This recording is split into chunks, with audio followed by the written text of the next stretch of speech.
अस्सलाम वालेकुम। दिलचस्प कहानियों के लिए चैनल को सब्सक्राइब कीजिए और बेल आइकॉन प्रेस कर दीजिए ताकि नेक्स्ट वीडियो का नोटिफिकेशन आपको बआसानी मिलता रहे। हकीकत को झुठलाना मुमकिन नहीं है, लेकिन फिर भी हम हकीकत से इनकारी क्यों होते हैं? इसका सबसे बड़ा मसला यह है कि हम उन ख्वाहिशात के पीछे दौड़ते हैं जिनके पूरे होने तक हम अपनी ज़िंदगी से हाथ धो बैठते हैं। शराबों के पीछे दौड़ते दौड़ते हम हकीकत को पसे पुश्त डाल देते हैं और एक दिन हमेशा हमेशा के लिए गुमराही के रास्तों पर चलने लग जाते हैं। जब ख्वाहिशात की तकमील में खालिक कायनात की तरफ से देर होती है तो हम जज्बात के घोड़े पर बैठकर होशो हवास से बेगाने होकर अंधेरों में खो जाते हैं, और जब आंखें कुछ देखने के काबिल होती हैं तो खुद को दुख दर्द के दरवाजे पर खड़ा देखकर दांतों तले उंगलियां दाब कर रह जाते हैं। वापसी के तमाम तर रास्ते बंद हो चुके होते हैं। धोबी का कुत्ता ना घर का ना घाट का के मुतरातिफ हम कहीं के भी नहीं रहते। मेरा नाम मलिक अली जमान शाह साहब ने रखा था। आप सोच रहे होंगे कि ये शाह साहब कौन है, तो इनका मुख्तसर सा तारुफ करवा देता हूँ। शाह साहब हमारे पीर साहब थे।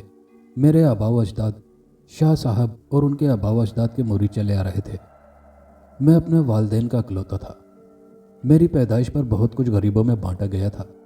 लोग अब्बा के बड़े गर्विदा थे। पैसे की रेल पेल थी। ज़रूरियात ज़िंदगी की हर चीज़ हमारे घर में मैसर थी।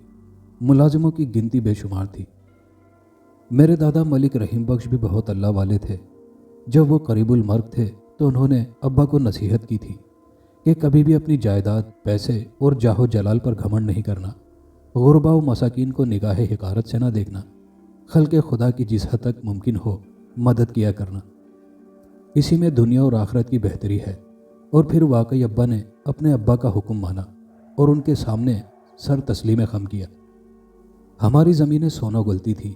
अंदरूनी और बैरून मुल्क सब कुछ जाता था। हमारे पास अल्लाह पाक का दिया इतना कुछ था कि 7 पुश्ते बिना कुछ किए दोनों हाथों से लुटाती तो भी कम पड़ता। मेरे वालिद साहब सीधे साधे इंसान थे, शरीफुन नफ्स और एहसासमंद। लेकिन न जाने मैं किस पर चला गया था। मुझे गरीबों से बड़ी नफरत थी, खासकर मुलाजिम और मुलाजमाएं जो मेरी तरफ बड़ी हसरत भरी निगाहों से तकती थीं। खुदाए बुजुर्ग व बरतर ने मुझे हुस्न की दौलत से नवाजा था, और शायद ये उसी का घमंड था कि मैं किसी को मुंह तक लगाना गवारा न करता था। मेरी ख्वाहिशें बड़ी थी। मैं चाहता था कि पूरी दुनिया मुझे जान ले, हर एक की ज़ुबान पर मेरा नाम हो। मैं इतना मशहूर होना चाहता था कि गांव की ज़िंदगी से निकलकर मैं शहर आ गया। मैट्रिक मैंने अच्छे नंबरों से पास किया और फिर एक प्राइवेट कॉलेज में एडमिशन लिया। ये कॉलेज शहर का मशहूर व मारूफ और महंगा कॉलेज था। उस कॉलेज में सिर्फ वही स्टूडेंट्स एडमिशन ले सकते थे जिनके यहाँ पैसे की रेल पेल हो। माशी तौर से कमज़ोर को तो उसे हसरत की निगाह से देखने के सिवा कोई चारा न था। मैंने अब्बा को कहकर एक बुलेट प्रूफ गाड़ी रखी हुई थी। यही नहीं, अपनी शख्सियत को नुमायाँ करने के लिए मैंने अपने साथ 3 गार्ड्स भी रखे हुए थे। और फिर मैंने महसूस किया कि मैं जैसे ही कॉलेज में आता हर किसी की आंखें मुझ पर टिकसी जाती थी। मुझे बहुत अच्छा लगता था। गुरूर की चादर मैंने ओढ़नी शुरू कर दी थी। मैं जहाँ भी जाता मेरे गार्ड्स मेरे साथ हुआ करते थे। अब्बा मुझसे इस बात पर काफ़ी नालां थे कि हम कौन सा दुश्मनी वाले लोग हैं जो तुम अपने साथ गार्ड्स रखते हो। लेकिन मैं सिर्फ एक बात ही कहता था कि बात दुश्मनी की नहीं, पैसा ईमान तक छीन लेता है, और शहर के लोग तो हवस के मारे होते हैं। पैसे की खातिर तो जान तक लेने से दरेग नहीं करते। अब्बा इस बात से खासे मुतमईन हो गए थे। मैंने हॉस्टल में जानबूझकर रिहाइश इख्तियार रखी थी।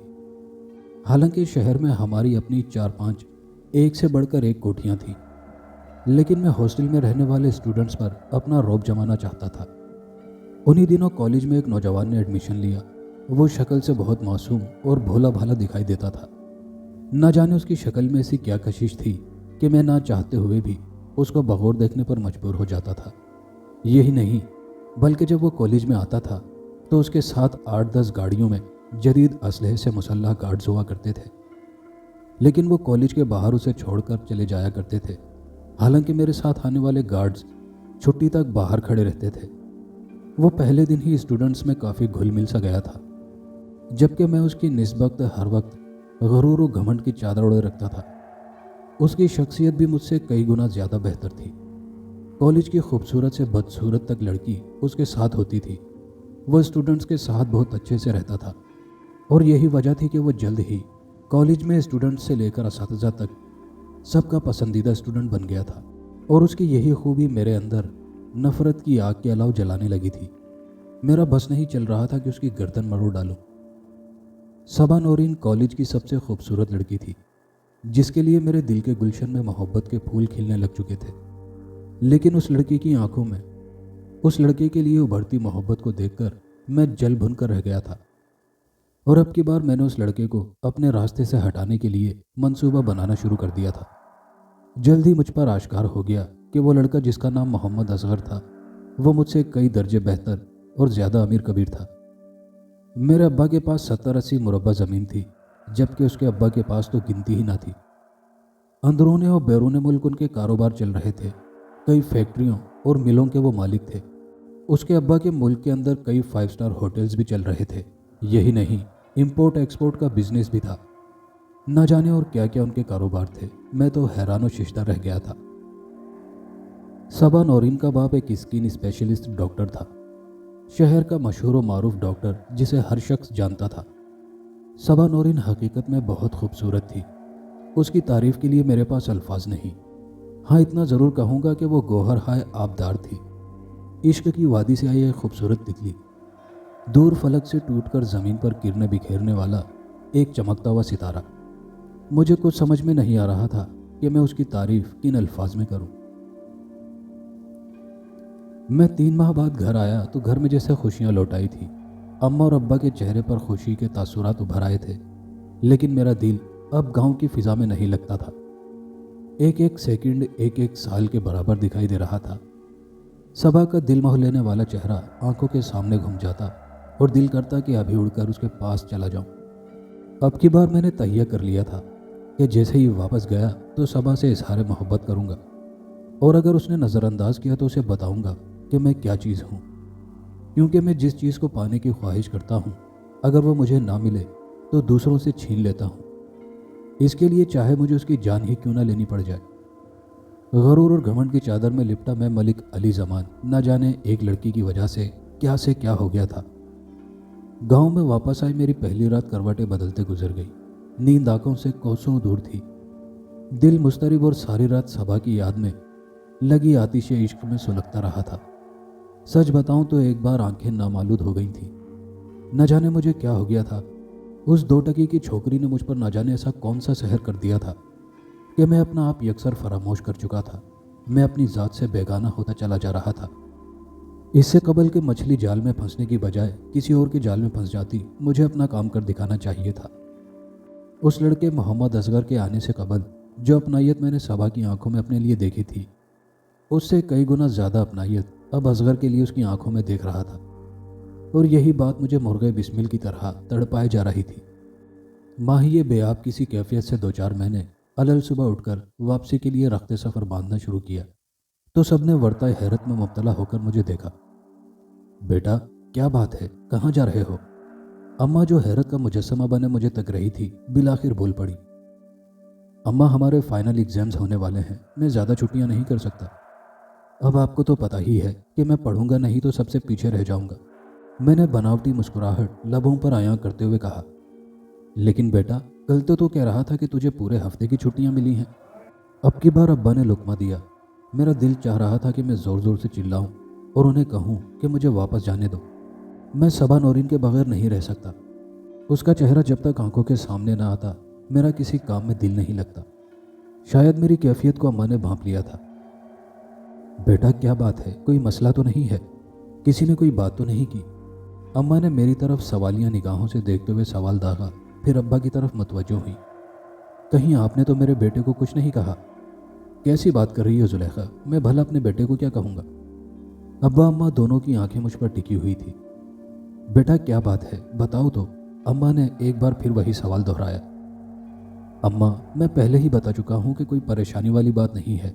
पढ़ाई का हर्ज हो रहा है। मैं नहीं चाहता कि कोई मुझसे आगे बढ़ जाए। और फिर आपकी भी तो ख्वाहिश है कि मैं पढ़ लिख कर एक बड़ा अफसर बनूं।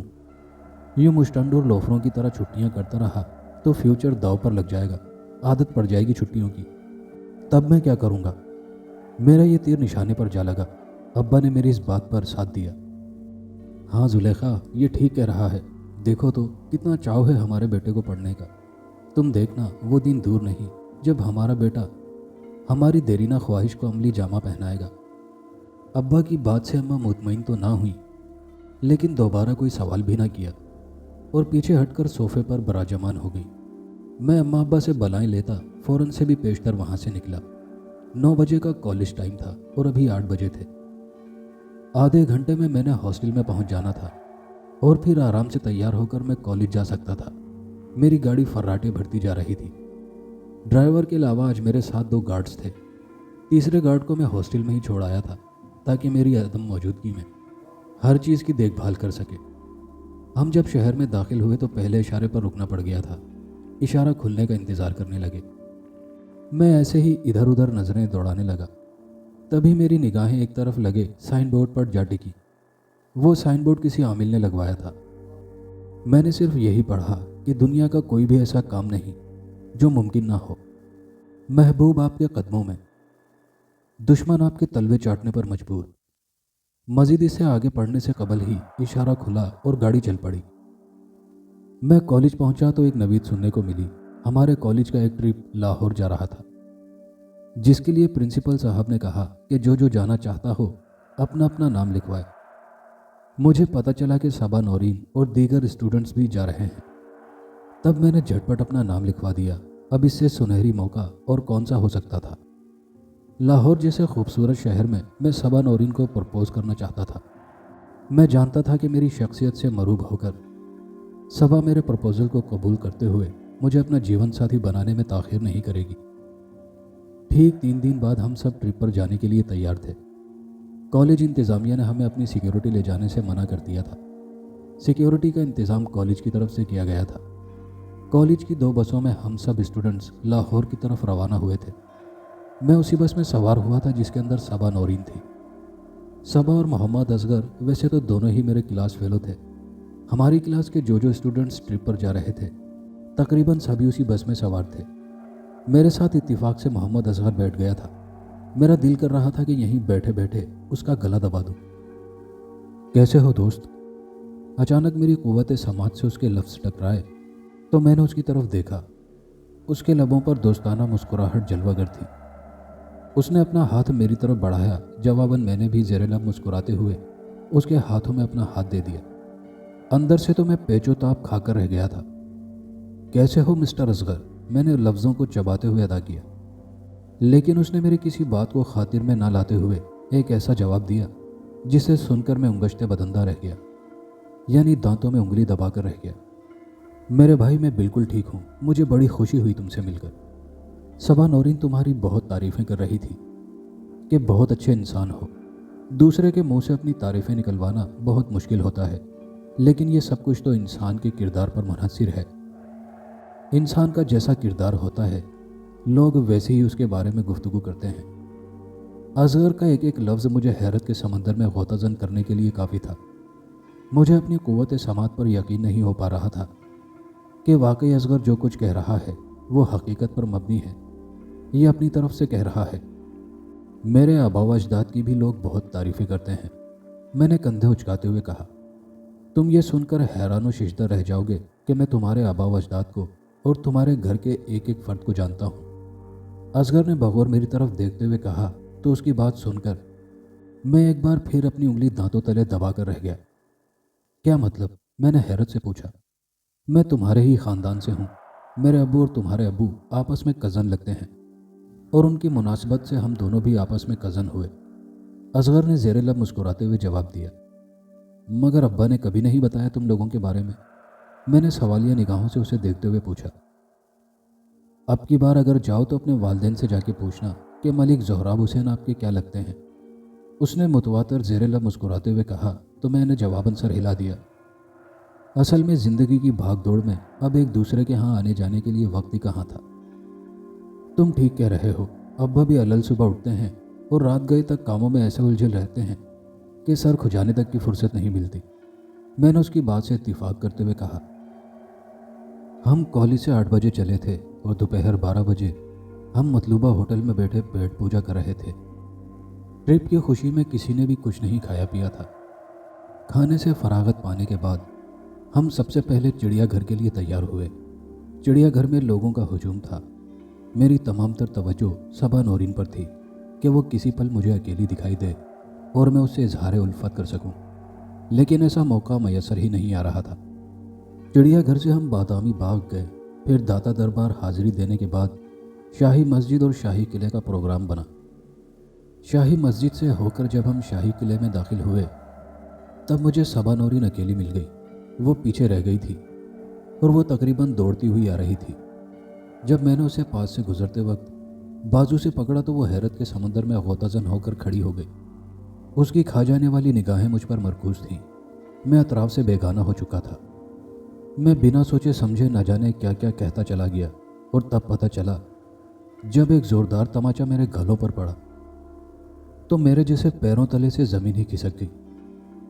शक्ल से तुम जितने अच्छे दिखाई देते हो मगर हकीकत में उससे कई गुना ज़्यादा घटिया इंसान साबित हुए हो। तुम्हारी जुर्रत कैसे हुई मुझसे ऐसी ज़ुबान में बात करने की?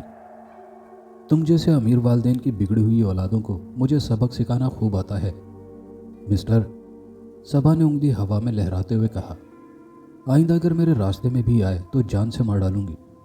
इतना कहकर वो भागती हुई शाही किले में दाखिल हुई, जबकि मैं उसी तरह मुंह पर हाथ रखे वहीं खड़ा रहा। ये तो शुक्र के कॉलेज के किसी भी स्टूडेंट या टीचर ने ये सब नहीं देखा था, लेकिन वहाँ से गुजरते हुए कई लोगों ने देखा था। ऐसी गंदी जहनीत वालों का होना भी यही चाहिए। दूसरों की इज्जत को अपनी इज्जत ही नहीं समझते। कितने घटिया लोग होते हैं ये। न जाने ये किसके अल्फाज थे जो मेरी कुव्वत समाज से टकराए थे।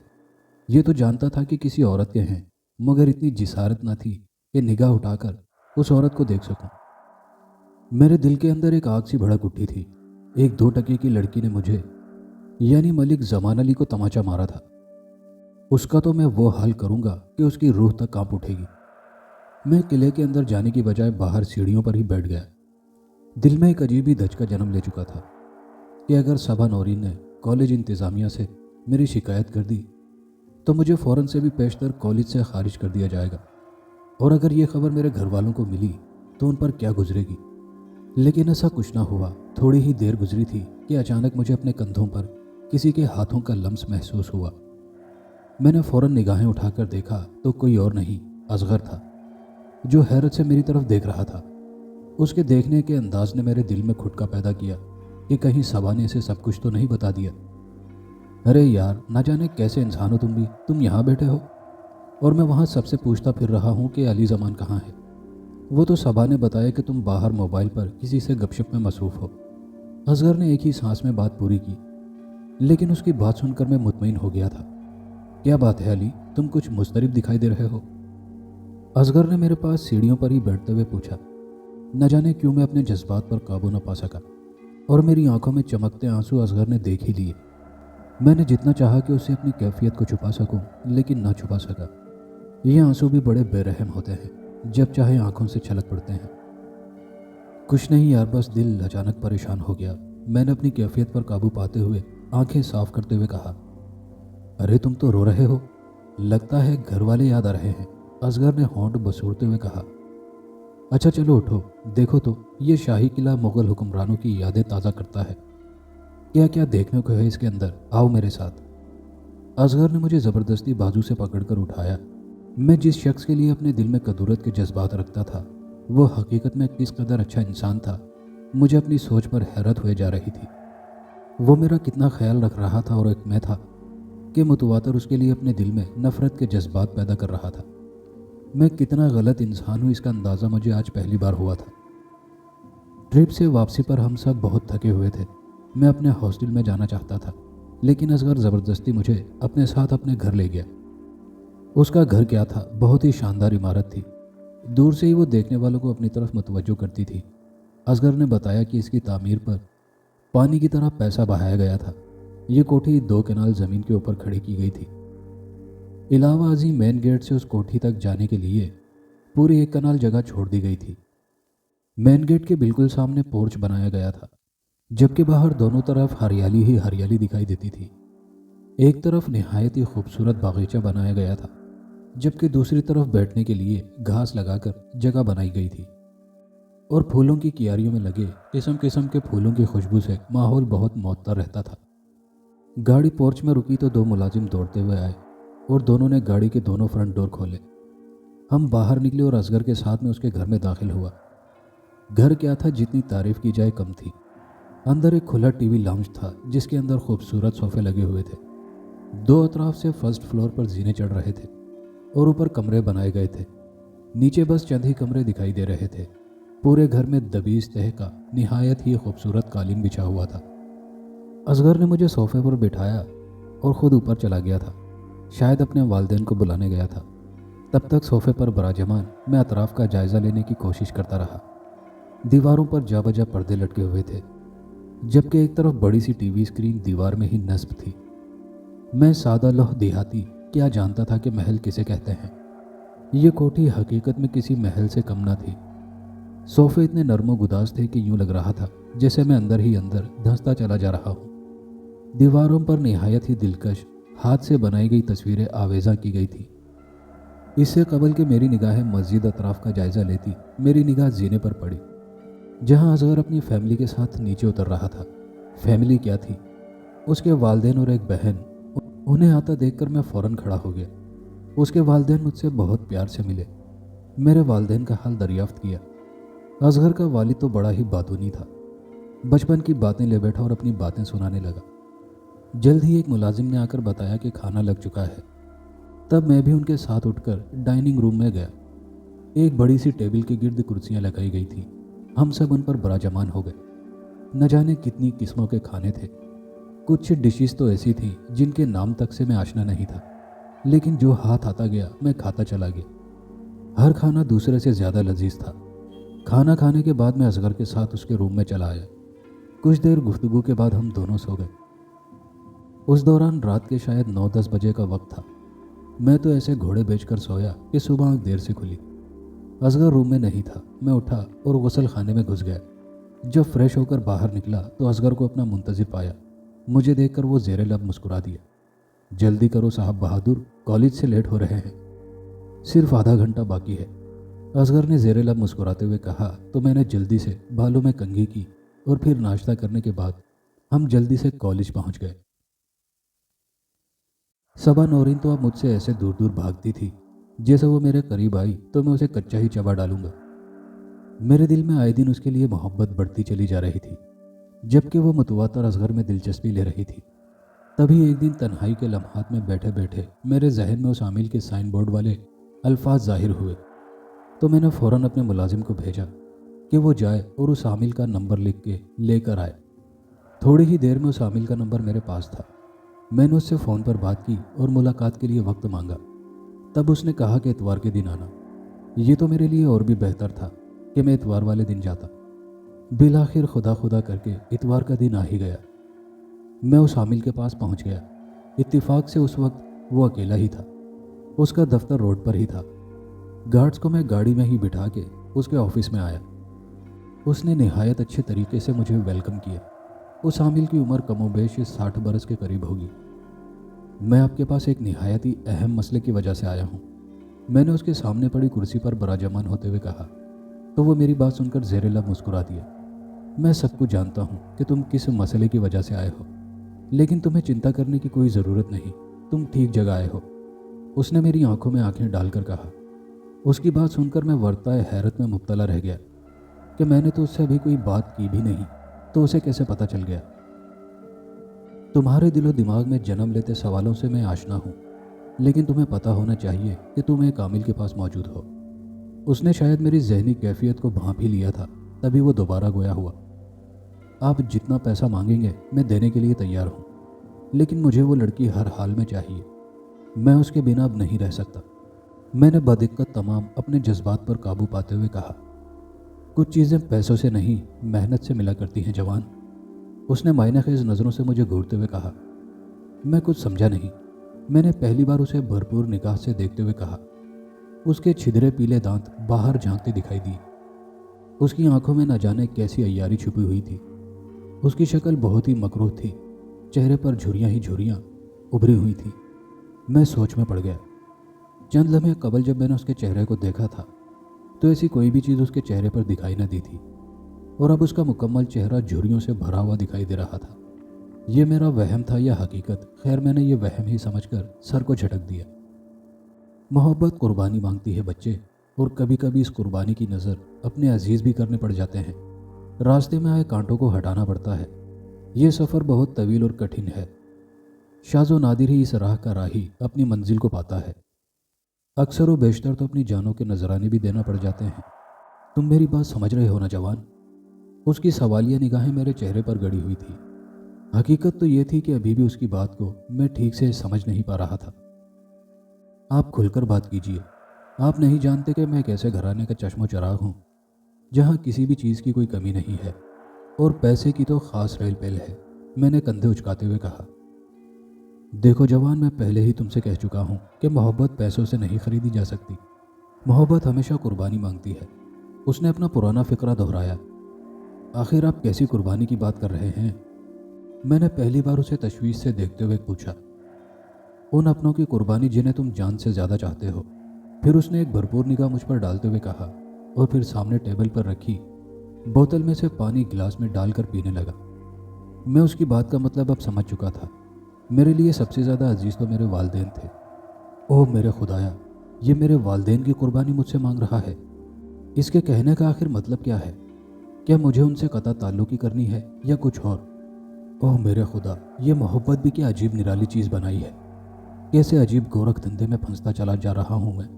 इससे निकलने की कोई राह दिखाई नहीं दे रही, और सबा नौरीन की मोहब्बत में मैं अंधा होता चला जा रहा हूँ, जबकि उसे मेरी मोहब्बत का कोई एहसास ही नहीं। वो न जाने खुद को क्या समझती है। उसे क्या मालूम कि मैं उसे किस हद तक मोहब्बत करता हूँ। उसके लिए वक्त आने पर सब को छोड़ सकता हूँ, चाहे वो मेरी आंखें नामालूद हो गईं। क्या वाकई मैं अपने वालिदैन को एक अजनबी लड़की के पीछे छोड़ सकता हूँ? वो वालिदैन जिन्होंने मेरी खुशी की खातिर अपनी खुशियों को दांव पर लगा रखा है। मेरे मुंह से लफ्ज़ बाद में निकलते हैं, जबकि उन्हें पहले ही पूरा कर दिया जाता है।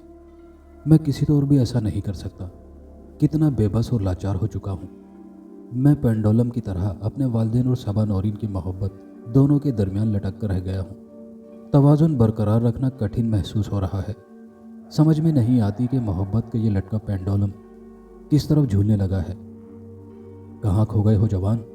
अचानक मेरी कुव्वत समात से उसके अल्फाज टकराए, तो मैंने फ़ौरन सर को झटका और उसकी तरफ हमातन गोश हुआ। आपके कहने का मतलब यह है कि मैं अपने वालिदैन से कता ताल्लुक़ इख्तियार कर लूँ? बिलाखिर मैंने दिल में उभरते सवालों को लफ्ज़ों की माला पहनाई। बिल्कुल नहीं, उसने गहरी लाल आंखों से मुझे घूरते हुए कहा। एक वक्त में हमेशा इंसान को तराजू के एक पलड़े का इंतखाब करना बेहतर होता है। एक मोहब्बत को तो तुम्हें कुर्बान करना ही होगा, अपने वालिदैन की या उस लौंडी की। लेकिन इन सब बातों से ज़्यादा अहम बात यह है कि तुम्हें अपने धर्म से किनारा कशी इख्तियार करके शैतान देवता का पुजारी बनना होगा। तभी तुम्हारी सारी मुश्किलात का उपाय तुम्हें खुद ब खुद मिलता जाएगा। उसने खाली गिलास टेबल पर रखते हुए कहा, और उसकी बात सुनकर मैं हवास बाख्ता हो गया। ये कैसे मुमकिन है कि मैं अपने मजहब को छोड़ दूँ? कैसे मुमकिन है? नहीं नहीं, ये नामुमकिन है। ऐसा किसी तौर मुमकिन नहीं है। मैंने गुस्से से पेचोताप खाते हुए कहा। तो यहाँ क्या करने आए हो जवान? जाओ, चले जाओ यहाँ से, और मेरी बात को पल्ले बांध दो कि मोहब्बत कुर्बानी मांगती है। अभी तो ये आगाज़ है। आगे जैसे जैसे उसकी मोहब्बत की चिंगारी भड़क कर शोलों का रूप धारेगी और तुम्हारे तन बदन में आग लगा देगी, तो फिर तुम मुर्गे बिस्मिल की तरह तड़पोगे। उस वक्त ठंडे दिल से सोच लेना, तहिया कर लेना कि तुम्हें करना क्या है। फिर यहाँ आना और सोच समझ के आना कि तुम्हें कांटों भरी इस पगडंडी पर चलना है।